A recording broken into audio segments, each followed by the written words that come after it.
In early 2003, a surveillance drone flying over eastern Afghanistan captured something that military analysts had been told no longer existed. Groups of fighters, training openly, in organized formations, in terrain that was supposed to be completely cleared. The footage was grainy, but it was clear enough. Until that moment, reports of Taliban training camps had come from local scouts, intercepted radio signals, and accounts from those who'd left the organization. Command structures had acknowledged the possibility, but there had been no direct visual confirmation. Now there was. And what that footage revealed, not just about that single location, but about what had been quietly happening across Afghanistan and across the border in Pakistan for the previous 2 years, changed the entire understanding of a conflict that the world had been told was already won. The Taliban had never stopped training. They had simply gotten much better at making sure nobody could see it. This is the story of how those camps were discovered, and what was found inside them. If you want history told the way it actually happened, with the details most documentaries skip over, subscribe to Timelines of War right now and turn on notifications. Every detail in this video is documented and verified. What investigators found inside those training camps will change the way you understand the entire 20-year conflict in Afghanistan. Stay with us. In early 2002, most of the world believed the Taliban had been decisively defeated. The group had lost Kabul in November 2001. Their government had collapsed. Senior figures had fled into the mountains or across the border into Pakistan. Coalition forces controlled the major cities. The conventional military campaign had concluded faster than almost anyone had anticipated. But on the ground in eastern Afghanistan, U.S. Special Forces working alongside Afghan fighters were picking up small details that did not fit the picture of a defeated enemy. In provinces like Paktia, Khost, and Nangarhar, local community leaders began reporting that young men were leaving their villages without explanation. Some left at night. Others told their families they were going to find work or study and simply never returned. Farmers noticed unfamiliar individuals moving through their fields after dark, people who avoided main roads and never spoke to anyone they encountered. Footpaths that had rarely been used suddenly showed signs of heavy, repeated traffic. In some areas, fresh vehicle tracks appeared on dirt roads leading into remote valleys where nothing existed. No settlements, no businesses, no reason for anyone to be traveling. At first, these observations were interpreted as smuggling activity or individuals relocating after the conflict. Afghanistan had long dealt with both. The explanation seemed reasonable. Then the scale became impossible to explain that way. Reports described groups moving in organized formations, sometimes 20 or more individuals at once. Supplies were transported in bulk quantities, not personal loads. Large amounts of food were being moved regularly into areas without any population to feed. Medical supplies appeared in locations without any healthcare facilities. Weapons appeared in areas that coalition forces had previously declared cleared. By March 2002, intercepted radio communications added a different dimension to the picture. The language in these messages was careful but revealing. References to teaching preparation and gathering people for instruction appeared repeatedly. These were not emergency conversations or relocation coordination. The tone was calm and deliberate, the language of organization rather than retreat.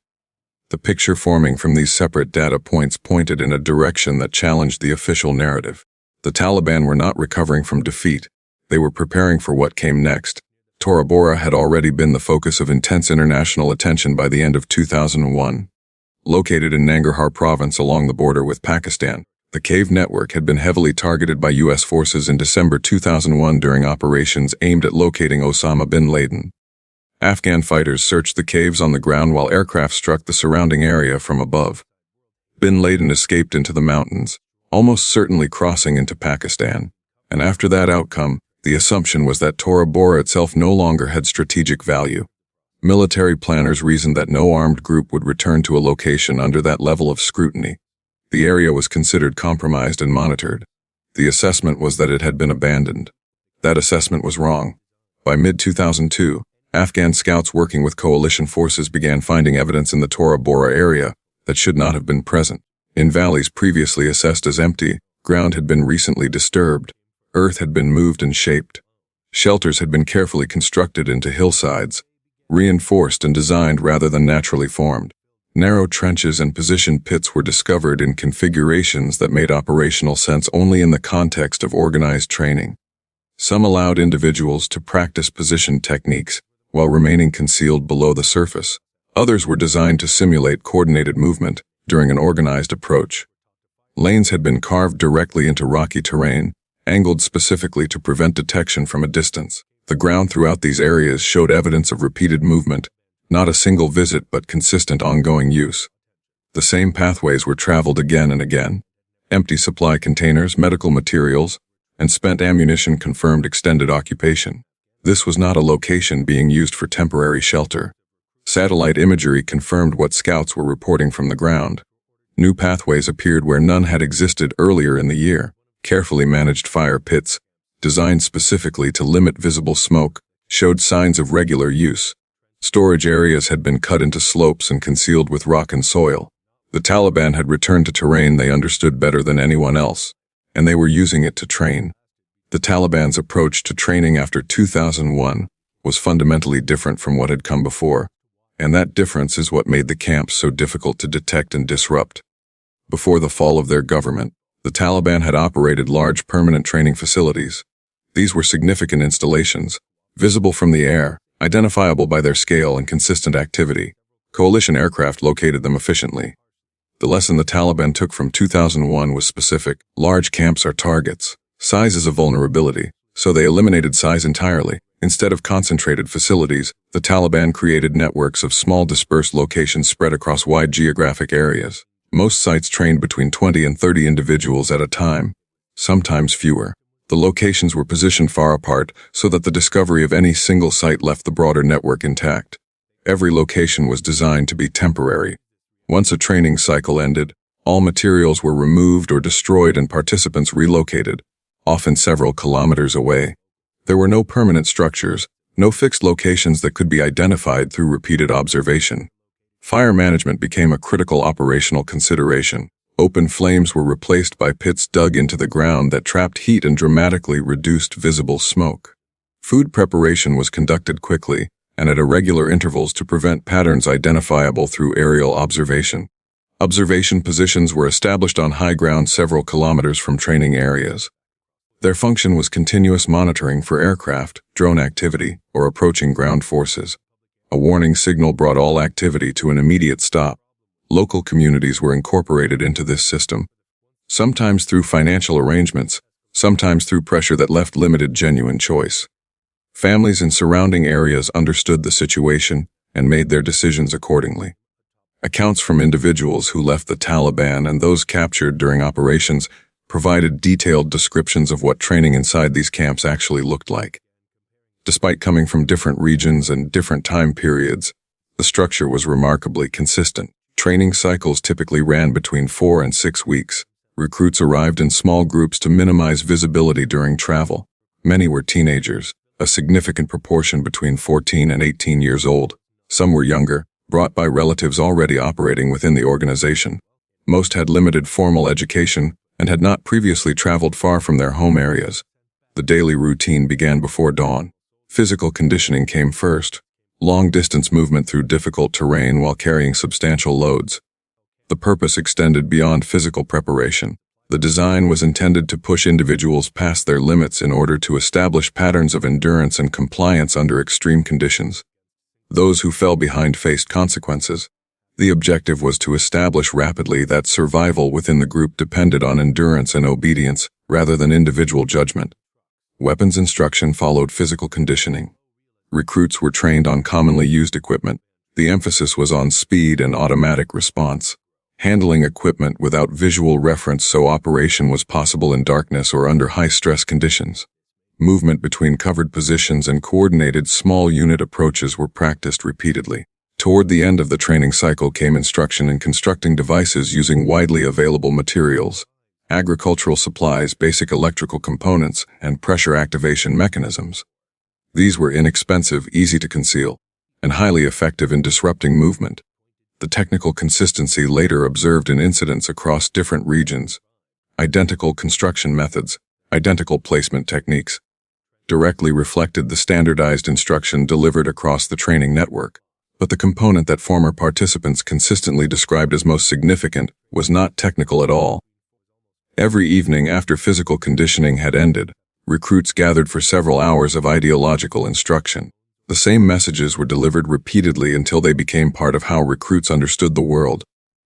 Absolute loyalty to the group was presented as the highest obligation, superseding family, community, or personal judgment.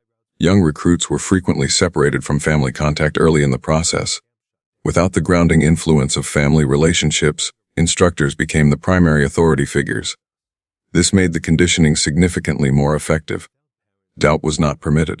Anyone who questioned instructions or showed hesitation faced isolation from the group until they demonstrated compliance. The social pressure within the confined group environment made resistance increasingly difficult over time. By the time a training cycle concluded, many individuals who had arrived as uncertain teenagers had been transformed. Not through a single dramatic event but through weeks of accumulated physical exhaustion, social isolation, and the gradual replacement of their previous reference points with new ones provided entirely by their instructors. They returned to their communities without uniforms, without visible equipment, indistinguishable from anyone around them, waiting. In early 2003, surveillance drone footage captured organized training activity in open terrain in eastern Afghanistan. The images provided the first direct visual confirmation of what scouts and intercepted communications had been indicating for over a year. Afghan intelligence subsequently reported an active location in Kunar province near the Pakistan border. Coalition forces monitored the area for several days. Movement patterns matched training schedules rather than supply operations. Equipment was being brought in regularly. Groups of recruits arrived and departed in organized sequences. In April 2003, coalition aircraft struck the location. The secondary detonations that followed the initial strike continued for several minutes, confirming that significant quantities of materials had been stored at the site.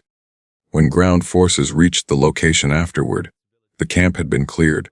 Participants and instructors had departed before the strike. What remained was the physical evidence of what had been there. The pattern that followed this discovery would repeat itself consistently over the following years. Locations were found. Evidence confirmed their function. Operations were conducted, and the network adapted, relocated, and continued. One of the fundamental geographic realities shaping the entire situation was the nature of the Afghanistan-Pakistan border, the Durand Line, stretching more than 600 kilometers through some of the most challenging terrain on Earth. This border exists on maps. On the ground, it is largely invisible. Communities have lived on both sides for generations. Families cross regularly. The terrain, high mountains, narrow valleys, remote tribal areas, has never been under the consistent control of any single government. Taliban fighters used this reality as a strategic asset. Movement across the border was conducted on foot along paths known only to local populations. If pressure increased on the Afghan side, operations shifted to Pakistani territory. North Waziristan and South Waziristan became particularly significant, remote areas where organized training could be conducted with far less risk of disruption. By 2004, intelligence assessments confirmed that a significant portion of Taliban training had relocated across the border entirely. Recruits trained in Pakistani tribal areas and then crossed back into Afghanistan to conduct operations. After operations, they returned. The cycle was efficient and difficult to interrupt from the Afghan side alone. The incidents that followed reflected this improved preparation. Devices became more sophisticated. Coordinated approaches against patrols showed higher levels of organization and timing. The technical consistency across incident scenes in different regions pointed unmistakably back to standardized training being delivered through the network. In 2007, a new category of evidence appeared. Videos began circulating that showed Taliban fighters training in organized settings. The significant detail was that these videos had been recorded and distributed deliberately by the Taliban themselves. For the first time, international audiences could see direct visual evidence of the scale and organization of Taliban training activity. The footage showed structured formations, systematic instruction, and equipment that contradicted the narrative of a diminishing and disorganized insurgency. Governments that had been presenting the situation as manageable could no longer sustain that position against publicly available visual evidence. The response escalated significantly. From 2007 through 2010, coalition forces shifted from primarily reactive operations toward systematic targeting of the training infrastructure itself. Intelligence units mapped movement patterns and supply routes. Operations including Mountain Thrust, Achilles in Helmand Province, and Khanjar in 2009 focused specifically on areas where training facilities were known or assessed to exist. Many locations were disrupted during this period. Materials were recovered. Some instructors were captured, providing direct insight into how the network functioned. But the Taliban's capacity to adapt consistently outpaced the capacity to eliminate training activity entirely. Training cycles were shortened. Recruits were no longer concentrated in single locations. Religious educational institutions were used to provide organizational cover. Instruction moved into private residences and small compounds. One instructor, a small group of recruits, brief sessions distributed across multiple days and locations. Nothing large enough to identify from above. Nothing stationary long enough to target effectively. After the Taliban retook Kabul in August 2021, the final phase of this story became visible in a way it had never been before. Videos circulated publicly showing large training facilities operating entirely in the open. Hundreds of fighters trained together in daylight. Modern equipment, including significant quantities left behind during the transition of Afghan government forces, was displayed without any effort at concealment. There were no precautions about identifying faces or locations. The entire infrastructure that had operated in careful secrecy for nearly 2 decades was suddenly operating without any need for secrecy at all. The discovery of Taliban training camps was never a single event. It was a gradual realization that unfolded across 20 years of conflict. Every facility that was located and disrupted reduced capacity in the short term. Every facility that adapted and relocated expanded capacity over time. These camps shaped the entire course of the conflict. They converted individuals with no organized experience into trained fighters. They produced the technical consistency that investigators identified across incident scenes in multiple provinces. They sustained an insurgency for 2 decades against the most technologically advanced military forces in the world. Understanding how they operated, how they survived, how they adapted, and ultimately how they succeeded in their purpose, is essential to understanding why the longest conflict in American history ended the way it did. Subscribe to Timelines of War, share this video, because the full story of what happened in Afghanistan deserves to be understood completely, not just the operations, but the infrastructure that made them possible. And we are not done. Timelines of War, subscribe, notifications on, share this video.